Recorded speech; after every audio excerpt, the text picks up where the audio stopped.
আল্লাহর দেওয়া পৃথিবী, এখানে আমাদের বলতে কিছুই নেই। তারপরও আমরা মানব জাতি আমার করে কত কিছুই না করি। এই ক্ষণস্থায়ী দুনিয়ায় কত মায়ায় পড়ে যাই, আর কত মায়ার বাঁধনে আটকে পড়ে দুনিয়াতে কত কিছুই না করি। হে এভরিওয়ান, আসসালামু আলাইকুম, welcome to my channel ঋতুস real life. ভালোবাসার সাথে সাথে আল্লাহ আমাদের দুনিয়াতে মায়া বলতেও একটা জিনিস দিয়েছে। আমি তো মনে করি ভালোবাসা কাটানো গেলেও মায়াটা কখনোই কাটানো যায় না। যেমন দেখেন, এই ক্ষণস্থায়ী দুনিয়াতে কোনো কিছুই কিন্তু আমাদের স্থায়ী না। এই তো ঠিক 4টা দিন এই রুমটাতে কাটিয়েছি। ভুটানে এসেই আমরা সোজা থিম্পুতে চলে এসেছিলাম, আর থিম্পুতে 4টা দিন কাটিয়েছি। আর 4টা দিন এই একই হোটেলে ছিলাম, কারণ আমাদের হোটেল থেকে পাহাড়ের ভিউটা অনেক সুন্দর ছিল।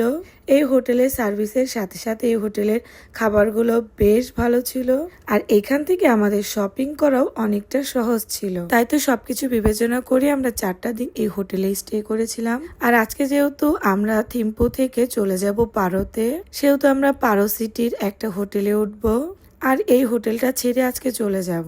তাই তো এই হোটেলটার জন্য, এই রুমটার জন্য আমার অনেক মায়া কাজ করছিল। ও যে বললাম, আল্লাহ দুনিয়াতে ভালোবাসার সাথে সাথে মায়া বলতেও একটা জিনিস দিয়েছে। ভালোবাসা কাটানো গেলেও মায়া জিনিসটা কাটানো যায় না। আমি আসলে এরকমই।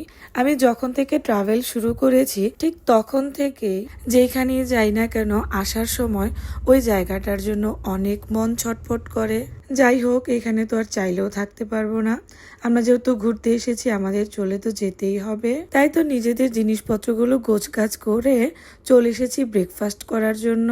খুব হেভি একটা ব্রেকফাস্ট করেছি, আর অনেক ভালো লেগেছে। ব্রেকফাস্ট শেষ করে আমি আবার রুমে চলে এসেছিলাম, যেহেতু এখান থেকে চলে যাব। আর এখানটার ভিউটা আমার কাছে খুব ভালো লেগেছে। 4 দিন ছিলাম এখানে, প্রত্যেকটা সকাল আমি এখানে এনজয় করেছি। 4টা দিনের প্রত্যেকটা দিন আমি ব্যালকনিতে বসে চা কফি খেয়েছি, আর ব্যালকনি থেকে এত সুন্দর ওয়েদার উপভোগ করেছি। আর এখন যেহেতু চলে যাব, তাই তো এই রুমটাতে একটু টাইম স্পেন্ড করছিলাম, আর খুব জোরে সাউন্ড বক্সে গান শুনছিলাম। যেহেতু আমাদের থিম্পু থেকে পারো যেতে আমাদের গাড়ি আসতে একটু লেট করছে, তাই তো দুজন মিলে খুব ভালো সময় কাটাচ্ছিলাম। আমি তো ইব্রাহিমকে বলছিলাম যে আমি আবার ভুটান আসতে চাই, কারণ ভুটানের প্রকৃতি আমাকে অনেক মুগ্ধ করেছে। আর ইব্রাহিম আমাকে বলছিল, এখনো তোমাকে নিয়ে অনেকগুলো দেশ দেখা বাকি, আমি আরো অনেক দেশ তোমাকে নিয়ে ঘুরতে চাই। যে আমার এই কথা শুনে তো আমি আরো খুশি হয়ে গিয়েছি। আর ইতিমধ্যে আমাদের কিন্তু গাড়ি চলে এসেছিল।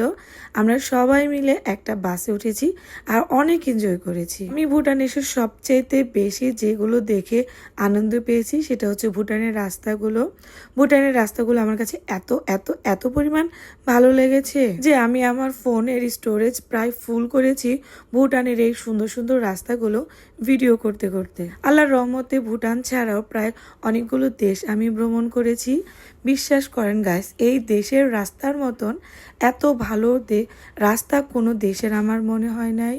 যেমন সুন্দর প্রকৃতি, তেমন সুন্দর রাস্তা, আর ওরা এত সুন্দর করে অর্গানাইজ করে রেখেছে, যেগুলো দেখলে আপনার চোখ জুড়িয়ে যাবে। এই রাস্তাগুলো দিয়ে ঘন্টার পর ঘন্টা আপনি ট্রাভেল করলেও আপনার একটুর জন্য ক্লান্তি বোধ হবে না। থিম্পুতে ছিলাম 4টা দিন, এখন চলে যাব আমরা পারোতে। আর পারোতে যেতে যেতে অনেক দর্শনার্থী স্থান আছে, যেগুলো আমরা দেখব, আর ওইগুলো কিন্তু আমি আপনাদের সাথে অন্য আরেকটা ব্লগে শেয়ার করব। আমি কিন্তু আশা করছি আমার ভুটানের এই সুন্দর সুন্দর সবগুলো ব্লগ আপনারা দেখবেন। আর নতুন নতুন যে ব্লগগুলো শেয়ার করব, সেগুলোর জন্য আপনারা আমার চ্যানেলটা সাবস্ক্রাইব করে রাখবেন। আর আরেকটা কথা না বললে নাই, ভুটানের এই এত সুন্দর সুন্দর ব্লগের মধ্য দিয়ে কিন্তু আমার ইউটিউবে 5,000 সাবস্ক্রাইবার পূরণ হয়ে গিয়েছে। আর এর জন্য আপনাদেরকে আমার মন থেকে অনেক অনেক ধন্যবাদ। আমাকে এই পর্যন্ত সাপোর্ট করার জন্য আমি আপনাদের প্রতি অনেক কৃতজ্ঞ। আর এটাও আশা রাখছি যে আপনারা আমাকে আগামী সামনেও অনেক সাপোর্ট করবেন। তো গাইস, আজকের এই ভিডিওটা আমি এখানেই শেষ করব। যদি আমার এই ভিডিওটা আপনাদের ভালো লেগে থাকে, অবশ্যই কিন্তু লাইক কমেন্ট শেয়ার করতে ভুলবেন না। সবাই ভালো থাকবেন, সুস্থ থাকবেন। আল্লাহ হাফেজ।